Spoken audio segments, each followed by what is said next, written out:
Hi there. The main reason I'm doing a video right now is just because I want to sort of get into the habit of doing it more often. But since I did such a long one last time, it's felt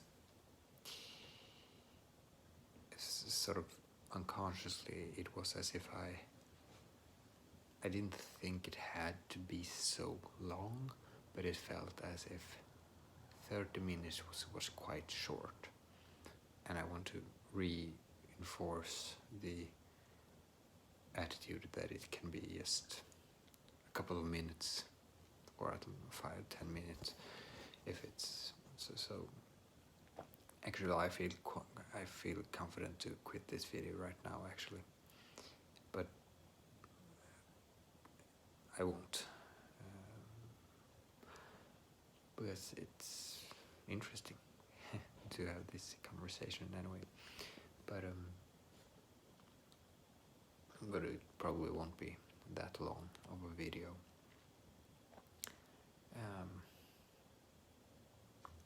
So where to start? It's interesting to think about what I mentioned last time. I had lots of thoughts about sort of indefinite or definite thinking, and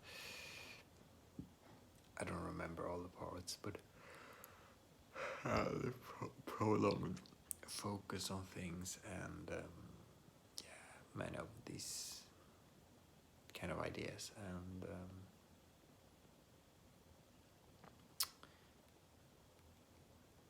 unfortunately I don't have it all on top of mind right now, so I can't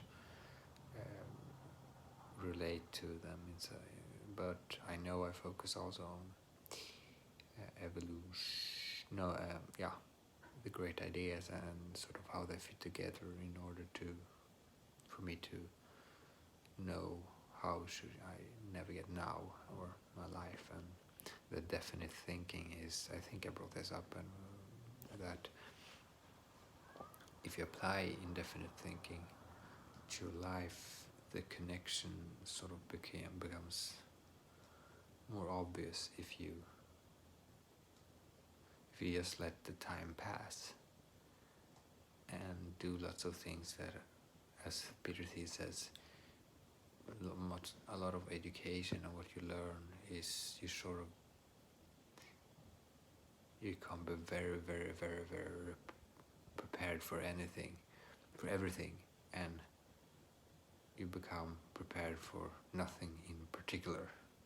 That's the indefinite approach, that you just become very good at anything but don't really know what to use it for. Of course, it's still good to learn and so forth, but the thing that the action you're taking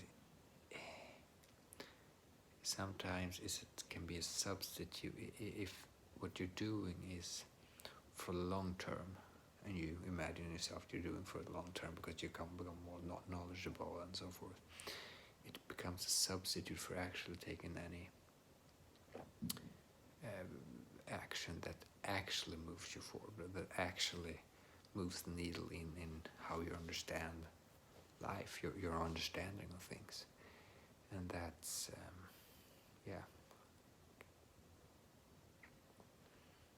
so it becomes somewhat aimless.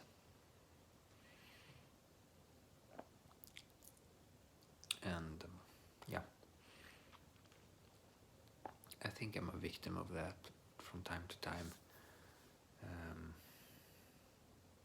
Definitely. But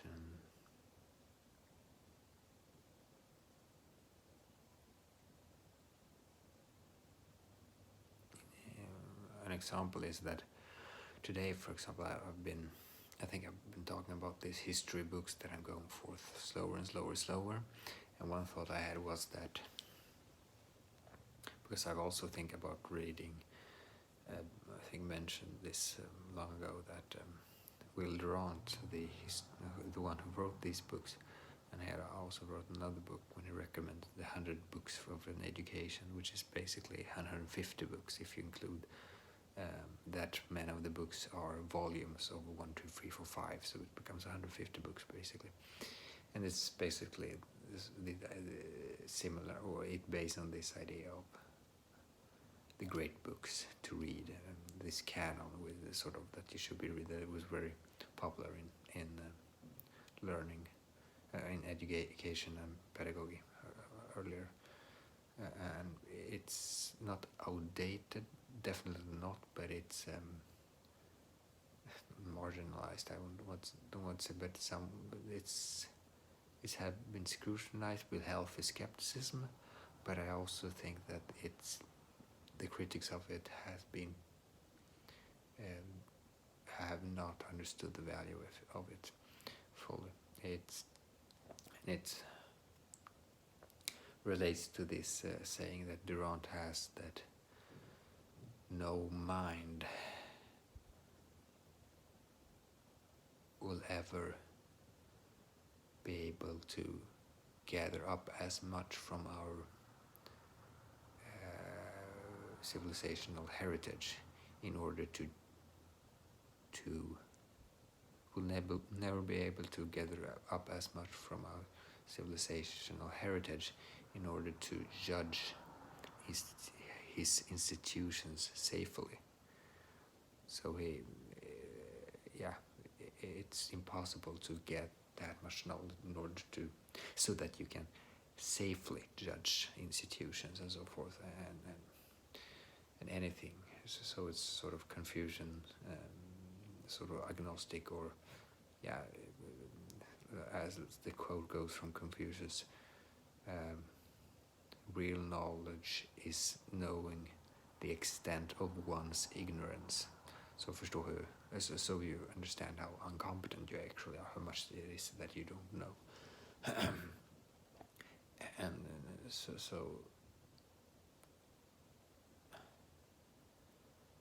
and where were I?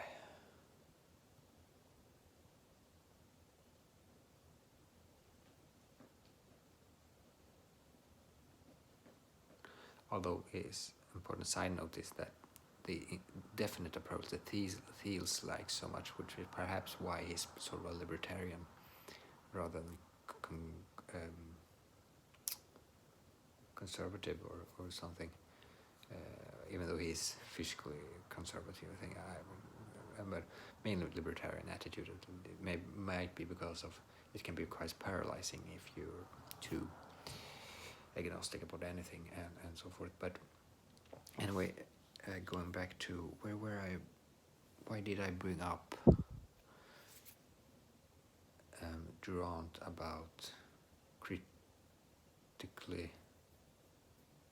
Well, I was talking about the great books, which is this canon of great books that you should have read in order to understand society and so forth, and that have been not criticized solely, but perhaps because it's sort of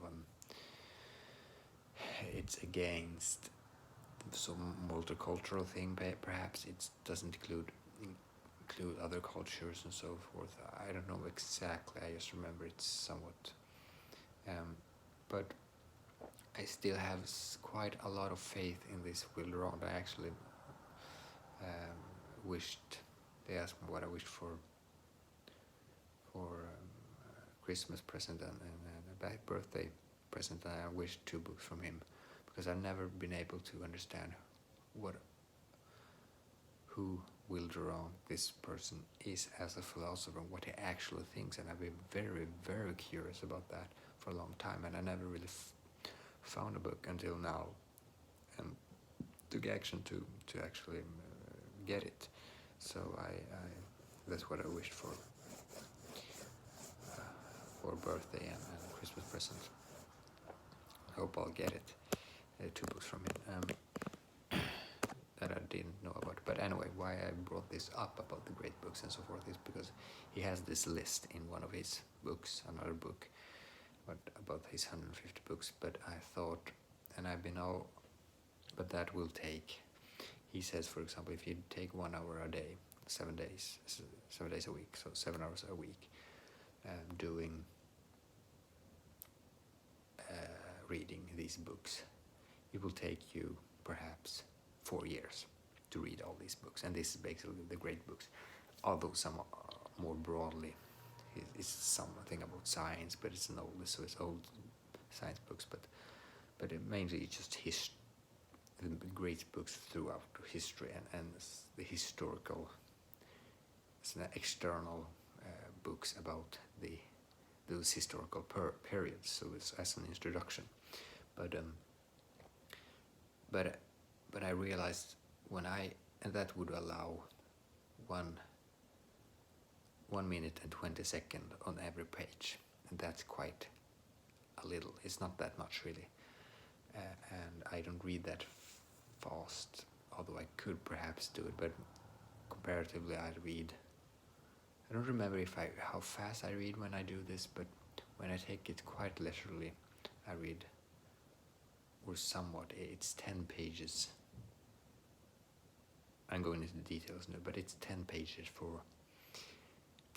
per half an hour, which is, but then it's history, and it's quite not easy reading, but it's not complicated. It's just not boring, but sometimes it can be.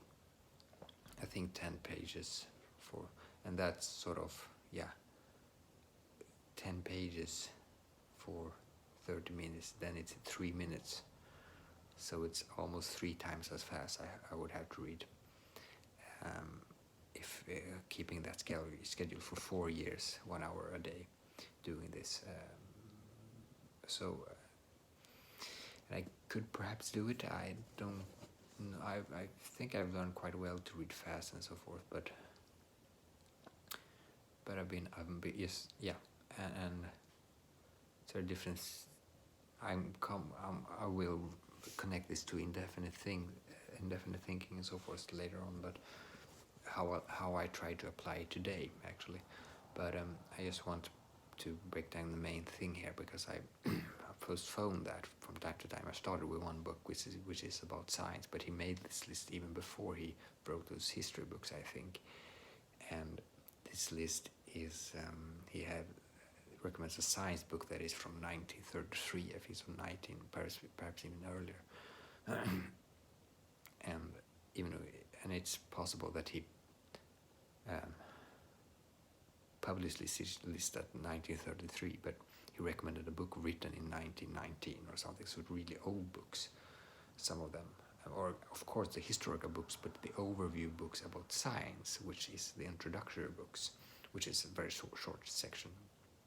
But it's still, comparatively, if you read at his pace, perhaps a month or 2 with these books. And it's quite a lot. It's I was so I spent a while. I've been spending during the last perhaps a year. Not last 6 months, but before that, back and forth, I've been doing these books. Perhaps even before that, I don't remember really. But I have it's like 1% of the time, every day. 1% of the days that I've actually been reading, so most I have never been. So I've never finished the first volume, and I read really, really fast. So it's really very little time on them, these books. But because then I figured perhaps because I've thought of an experiment doing, as I've been talking about these history books that I have, which is 11 volumes, that I go slower and slower through them. Like first I did 1 minute, then 3 minutes, then I did 10 minutes on every book. And then it became sort of, I took all the books for every day for a week in 25 minutes. So 25 minutes I divided up with the 11 books, just scanning I think I've explained this, but scanning the table of contents. And then I took a week of doing half this series, I think. and then another week with other half. I think I don't remember, but now I am at. I just did a week with 2 volumes. One day, so from Monday, and then Tuesday 2 new volumes. So at Friday I was finished basically, I think, and then I could start earlier on that week and doing 1 book. So it's now it's full 25 minutes dedicated to 1 book, and later on it was slower and slower and slower, and finally I will just get to the point where I'm so have such a full knowledge of them, so I perhaps just read them through. But then I can do it probably quite fast because I always have all the main ideas and everything in it. And I've also and then when I've read through that, then I'll go to the great books. So that was an idea, because it's a path through history, right? So I go first path through history is 10 seconds on every book, which becomes sort of 1.5 minutes through our whole history. So from going from 1.5 minutes through all of history to going through perhaps, well, how long will it take to read the great books? 4 years. So it's like the incremental approach of going deeper and deeper and deeper and deeper and deeper. But I also realized that it's very systematic, and here comes because I'm very focused on the strategy here, going from the big to the small, which is basic what you should do when you practice learning. One method of learning is going from the broad to the details, and this is what I'm trying to do in somewhat. And also many studying technique that goes like, study this table of contents, just flip through the book, and so that you're going slower and slower through the book, and then after you flip through the books, like just flip through a whole book in 20, you can perhaps you go, depending on a thick book, you go through it for half an hour, just flipping through the pages, so you've seen every page but quite short, and then you can do the next day after that you do that again, and you do it, and after a while you perhaps prolong it somewhat, and after that you can speed read the whole book if you learn that. And after you speed read, you can read the details, but when you read the details you already know the most important things. You can just that's one. I've never been able to apply it when I've been studying, where I've tried it many times, but I also always felt as if I failed, because, and I think the main reason why I failed was, one, I perhaps didn't take enough of time to it, and I didn't fit very well with the overall studying in some sense. I don't know exactly, but multiple reasons. But one reason to why I failed is because, for the same reason here with the history books, I'm so focused on the strategy and the overall sort of implementation of how I should do it, the meta thing, that I forget to do the definite thing, which is I have a problem in my life, I want to solve it, I grab the book to solve the problem, and I just find the solution. Or I grab a book because I think there is something, I have a reason to study this. So I think in learning, if you're too focused on process, even though it's really important too, it's also important to have space for more reflection that connects, and part of it for interest and part of it for just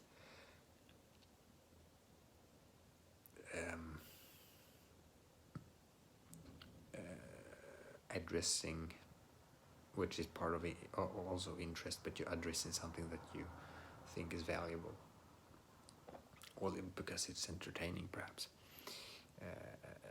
like for example the great books, and reading Levis or Virgil's, Levis the other one, Virgil's Aeneid. I've never done it, but I think it's pleasurable and fun to do, which is one of the great books.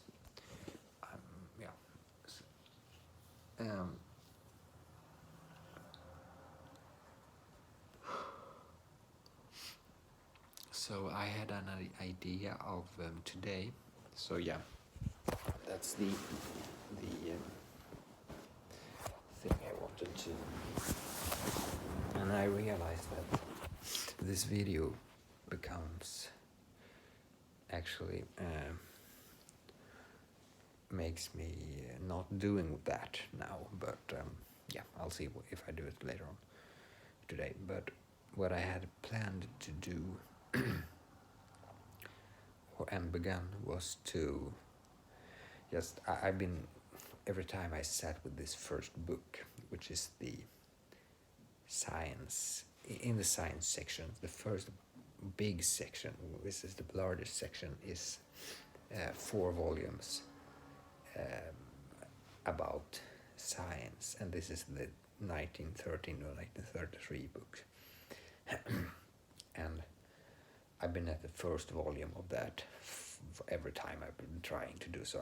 Sometimes I just felt that okay, I'll just continue. At least I've started, so I can. And sometimes I feel like continuing, but realizing if I always take so long before I continue again, perhaps it will take me 20 years to go through it, depending on how fast I read. Sometimes I read slower, but and sometimes faster, but and sometimes skimming. But then I felt as if, well, I could take this as doing this so thoroughly as I usually do, but when I also know that I'm a person that is very, when it comes to discipline, I'm very rigid to the exclusion of creativity and really taking pleasure in what you're doing. And I thought that perhaps I should just, as I've been doing when I've been flipping through the pages in the history books, I should just look what I have left until I begin with the sort of the history section. That's not science, and science that's, I don't say it's outdated, but it's old. It's 100 years, about 100 years since it was written. So it's still a lot of things that are to write in it. You can see that there's lots of things that it's outdated, but in the sense that the theories that they present, this could be possible, like ether in physics, which is not 100% excluded, but it's sort of excluded. And you say that, well, this could be a theory of perhaps what we don't know, which is quite fascinating, that everything that's written actually is, in some sense, still valid today. It's only the hypothesis that they don't know about that turned out to be wrong. So it's quite fascinating actually, but yeah. But it's still sort of a repetition of a lot of things I went through in when I was studying biology in what's it called, high school, yeah, or upper secondary school it's called here,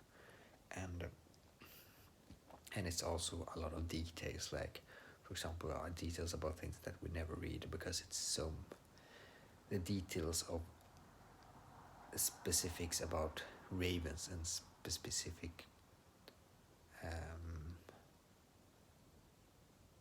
birds and deer and reindeer and all those things that was biology before has been replaced by much more theory, like for example much deeper into evolutionary theory and RNA and DNA and all those things. So it's much more old classic education, just reading about the birds and also animals, and which of course a lot of that is still a part, but we know so much more now. It's much more systematic, like this is how it's related and so forth.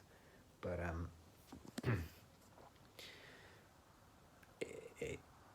if it wasn't for that it would take so much time to go through it, there's so many pages, I would actually enjoy just reading it. If I knew that if I just put 1 hour a year, 1 hour every day reading in my own pace, which means quite slow, if I could do that, just taking pleasure in reading this, and it would be finished after a year, I would do it, I think. But if it takes 4 years, and I would have to force myself to read 3 times as fast, which I can do, I don't no problem. It's like,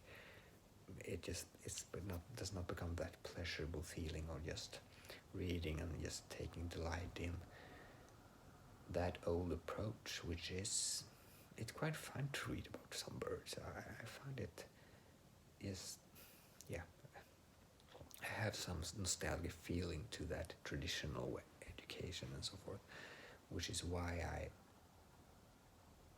but I realize if I had to read 3 times as fast, if I would take it slow, it would probably take more than 3 times 4 years, meaning 12 years to go through everything. And I don't think and that's why I thought that, well, because it's too long time, for sure, make haste slowly, but I have to balance effectiveness and pleasure in some sense. So push a little more towards effective. I figured I will skim through everything that I think is sort of, let's say, not exactly what I'm interested in. So I just go through this list. This is excluded from the history books that I have, that is written by Will Durant. I still have a schedule for that, half an hour today or 25 minutes every day going there. But in addition, perhaps, I'm not decided on anything. I just figured out I would start today. And just going as fast as I can through the first introductory text until the history part begins, because that's mainly why I'm doing it, the great books. The other things are just, I don't know, some introductory text among science, but it's, and going to, even though it will be a history part in every section, it's feel quite fair to have a sort of short introduction in his, like the history, even it's not his own books, but because he recommended these books before he wrote these his own books, I think. But just having a short introductory part, not the general introduction about science and so, but in every section, like first Asia and Africa and Mesopotamia, I think, and then Greece and then Rome. In every section he has an introductory history part, and then comes the great books. That's something that I will be what I want to get to. So I figured that I just started to flip through the pages in these introductory texts, because I didn't want to skip that altogether. But I started to do as I do in history, that it basically, sometimes I read the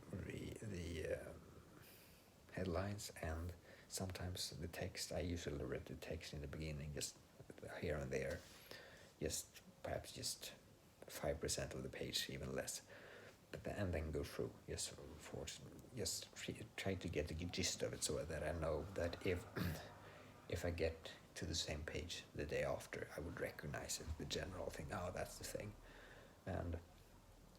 But afterwards I did that through finished the first volume, which actually ended up, to my surprise, being both the first and the second volume. So I just had 2 left then, instead of 3 left. But then I started to get faster, so I actually finished the whole series, this 4, in just about 2 hours. Just flipping through pages is, so I have definitely not read it. But, and here's the key thing, going back to what I started with this video that I wanted to talk about. I was much more definite in my thinking. I knew what I wanted. What I wanted was, I wanted to push through all these introductory texts until I was going to bed today, so that I could start tomorrow with reading the great books, reading the great books and the introductory history part. And I forgot to mention that. And when I do read the great books, I will probably perhaps, I don't know, I will perhaps even slip through the pages from some of these books and then take one book and read really slowly that I really want to read, that I really feel compelled. This is the one book I want to read. And I also, because I have all these, there's a guy on the internet that I have found and linked, because there is a place for a lot of books on the internet, or a page, a university resource that has links to all these old books, or they have it doesn't matter, you can get, there's a page that collects lots of texts from the academic world and elsewhere in history, and there's a guy who have collected the list that Durant has and put a link to these archives for every book, so you can read every book on the internet. But I thought that perhaps I could skim the books I skim through, I could do on the computer, and the books that I really want to read I will borrow. I could buy them, but I'm really sort of very conservative with my money right now. So yeah, perhaps not borrow, but go into a library and borrow it and actually read it calmly and just take those books really, like that. So perhaps, I don't know, 1 until 3 books per section, like, and a section is Stoic Rome and Greece and so forth, Renaissance, Reformation. So that was my aim. And what was definite about this was that I tried to collect and have in my mind, okay, this is what the things I'm pushing through here. I'm just seeing what this is, what the general thing is about this book, and these headlines. Okay, this is what they're talking about. Okay, this is reasonable. Is this something that's new? Is this outdated today? Just sort of general, get an overview and knowing where I'm aiming to go and where I want to go. And what I realized was that when I did this, it felt as if I was in control of. It felt as if I knew what I was doing and where I wanted to go. And it was not this passive, okay, I'm sitting here and reading a book. Okay, go one line, okay, I'm feeling. I had a narrative of where I wanted to go. And I also was curious about knowledge, because I felt some guilt of skipping it over in some sense. Not guilt really, I felt, but I wanted to know what was in those pages. I wanted to get the gist of it, so it felt as if I'd gone through them and not skipped anything. Yes, of course I skipped a lot, but I have not skipped any book that I've gone through. I see what's there. I've seen what's there. It's not any area that is. And I was at some places I stopped and read because I thought it was interesting. I just read it and felt it's interesting. And I think that was a good thing to do. It felt much more, even though I know it's not definite compared to, okay, what am I going to do in my life right now? What can I do 20 minutes that would flip my life totally around? And I think there are things I could do that probably. I don't know, perhaps something. But what I mean is that some things can really have a huge impact, and I don't claim this to be that or that much of a definite approach, but compared to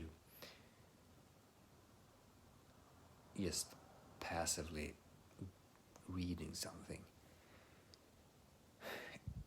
and you don't really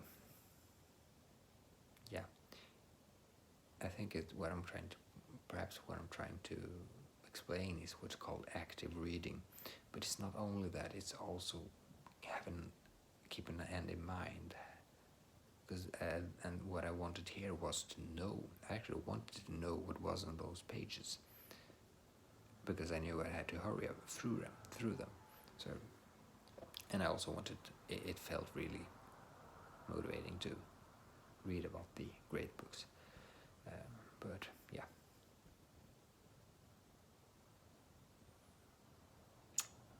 I actually think I would try to push through and try to get that, doing all these books. But okay, probably I will have to speed it up a lot because I've wasted a lot of time.